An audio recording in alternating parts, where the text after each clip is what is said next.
जुड़े हुए इसी खबर पर ज्यादा बातचीत करने के लिए प्रशांत पांडे लखनऊ से लाइव है, उमेश मेरठ से लाइव है, अमित गंजू कानपुर से लाइव है, अली शहर बुलंदशहर से लाइव है, फरीद शमसी मुरादाबाद से लाइव है। तो हमारे तमाम सहयोगी जुड़े हुए हैं। उमेश श्रीवास्तव आपके पास आएंगे, मेरठ का हाल जानना चाहेंगे कि वहां का एयर क्वालिटी इंडेक्स आज क्या कह रहा है, क्या कुछ हालात देख पा रहे हैं फिलहाल आप वहां?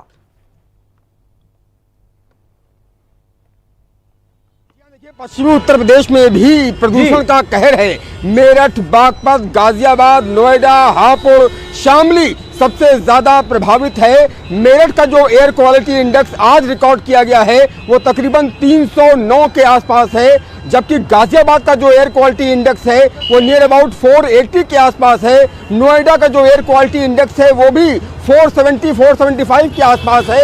ऐसे ही शामली, सहारनपुर, बुलंदशहर का भी हाल है। मैं इस वक्त बेगम पुल चौराहे पर खड़ा हुआ हूं और मैं अपने कैमरा पर्सन से कहूंगा कि दिखाएं यहाँ की तस्वीरें कि किस तरह से यहाँ पर ट्रैफिक तो चल रहा है, लेकिन वही लोग निकल रहे हैं जिनको बहुत जरूरी काम है। लोग मास्क लगा करके भी निकल रहे हैं, मुंह पर कपड़ा बांधे हुए भी निकल रहे हैं और हर व्यक्ति प्रदूषण से कराहता हुआ ही नजर आ रहा है। 11 बज चुके हैं, 11:30 बजने वाले हैं। सूर्य देवता ने अभी अभी थोड़े बहुत दर्शन दिए हैं, लेकिन ये जो प्रदूषण की चादर है, जो धुंध की चादर है, वो लगातार यहाँ पर बनी हुई है और लोग खासे परेशान हैं। प्रदूषण नियंत्रण बोर्ड दावा करता है कि वो तमाम कवायदे कर रहा है, लेकिन वो कवायदे कहाँ चली जाती हैं? क्या कार्रवाई होती है? प्रदूषण हो रहा है उत्तर प्रदेश के कई शहरों में, ये अपने आप में अहम हो जाता है। पश्चिमी यूपी इसमें विशेष तौर पर ध्यान देने वाला है, पूर्वांचल में तो इतना ज्यादा नहीं, लेकिन पश्चिमी यूपी में विशेष तौर पर इसका असर मेरठ से लेकर गाजियाबाद, नोएडा, हापुड़ और कह सकते हैं बागपत में भी देखने को मिल रहा है।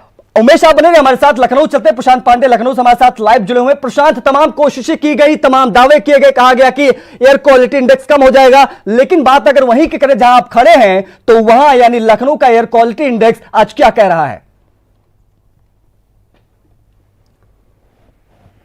जी बिल्कुल आशीष, आज 283 है और वाकई जिस तरीके से राजधानी लखनऊ में प्रशासन ने ध्यान दिया है उससे एयर क्वालिटी इंडेक्स थोड़ा कम हुआ है। बात कल जो IITR Indian institute of toxicology research की जो रिपोर्ट आई है, उस रिपोर्ट में कई दावे किए गए हैं। अगर उन दावों की बात करें तो यहाँ पर फ्लाईओवर और मेट्रो का काम खत्म हो जाने के कारण बहुत हद तक प्रदूषण में जो तत्व थे, प्रदूषित तत्व थे, वो कम हुए हैं। ये कल इस रिपोर्ट में दावा किया गया। ये 3 फेसों में कराई गई रिपोर्ट है, जिसमें एक अक्टूबर के शुरू के 4 हफ्ते कराए गए हैं, उसके बाद में दिवाली। बिल्कुल जाहिर सी बात है, दावे तमाम किए जा रहे हैं प्रशांत, लेकिन अहम चीज ये है कि जमीनी स्तर पर दावे कितने नजर आते हैं। 282, 382 का जो एयर क्वालिटी इंडेक्स आप बता रहे हैं वो चिंताजनक है, रेड जोन में आएगा, क्योंकि वहां पर सांस लेने में तकलीफ होगी। आपको लेकर चलते हैं कानपुर, जो कि मैनचेस्टर कहा जाता है इंडिया का, वहां पर क्या कुछ हालात है समझेंगे अमित गंजू से। अमित, क्या कुछ हालात है वहां पर देख पा रहे हैं, क्या कह रहा है एयर क्वालिटी इंडेक्स, क्या हालात है वहां पर?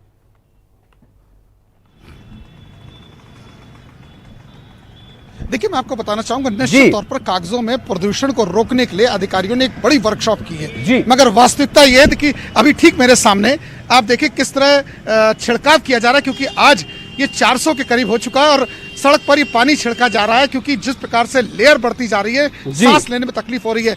कहीं ना कहीं निर्माण रोकने की बात हो रही थी, निर्माण नहीं रुके। उसमें ग्रीन बेल्ट लगाने की बात हुई थी, ग्रीन फ्लैप लगा के निर्माण रोके जाएंगे, ऐसा भी नहीं हुआ। कूड़ा जलाने पर रोक होनी चाहिए, कूड़ा भी खूब चल रहा है। बिल्कुल जाहिर सी बात है अमित, क्योंकि जिस तरह की तस्वीरें हम देख रहे हैं, जिस तरह से आपने मास्क लगा कर रखा हुआ है, पानी के छिड़काव, समझ में आ रहा है कि कानपुर की क्या स्थिति रही होगी। फरीद शमसी मुरादाबाद से हमारे साथ लगातार लाइव जुड़े हुए हैं। फरीद, क्या कुछ हालात है मुरादाबाद के?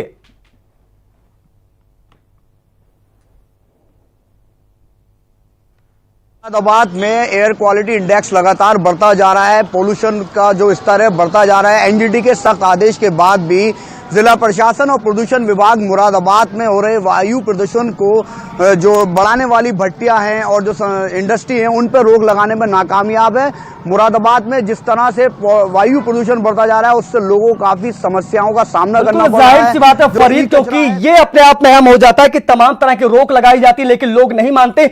सीधे तौर पर आप कह सकते हैं जन जागरूकता की कमी है, लोग जागरूक नहीं, इसकी वजह से बहुत बड़ी चीजें सामने आ रही। अली शहर बुलंदशहर से हमारे साथ लाइव जुड़े हुए। अली, आपके शहर के क्या हालात है, क्या कह रहा है एयर क्वालिटी इंडेक्स?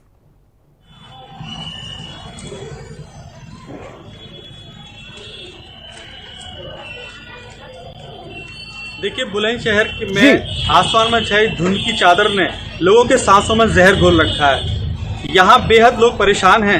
आज सुबह 7 बजे का अगर AQI नापा गया था तो वो 404 था, जो बेहद रेड जोन में माना जाता है, बेहद खराब माना जाता है। और इसका खासकर असर बहुत ज्यादा पड़ा है जिला अस्पताल में। जो मरीज पहुंच रहे हैं, ज्यादातर सांस के मरीज पहुंच रहे हैं, मासूम बच्चे अस्पताल पहुंच रहे हैं। इस समय मैं बुलंदशहर जिला अस्पताल में हूं, जो बाबू बनासी दास है, और यहाँ बड़ी तादाद में जो लोग हैं वो पहुंचे हुए हैं जिन्हें सांस की परेशानी है और उन्हें यहाँ से उपचार दिया जा रहा है। तो इस बात से अंदाजा लगाया जा सकता है कि लोगों की सांसों में जो जहर घुला है वो खासकर अब दिख रहा है, क्योंकि अस्पतालों में लोगों की लाइन लगनी शुरू हो गई है। खासकर बुजुर्ग और बच्चे बड़ी तादाद में हैं जो बुलंदशहर जिला अस्पताल पहुंच रहे हैं। जी बिल्कुल जाहिर सी बात है, जिस तरह की तस्वीरें आप सबने दिखाई, वाकई स्थिति चिंताजनक, और बड़ा सवाल यही उठ रहा कि आखिर सांसों पर यह संकट कब तक रहेगा। आप सभी का बहुत बहुत शुक्रिया हमसे जुड़ने के लिए और तमाम बातचीत करने के लिए। मेरे साथ इस बुलेटिन में फिलहाल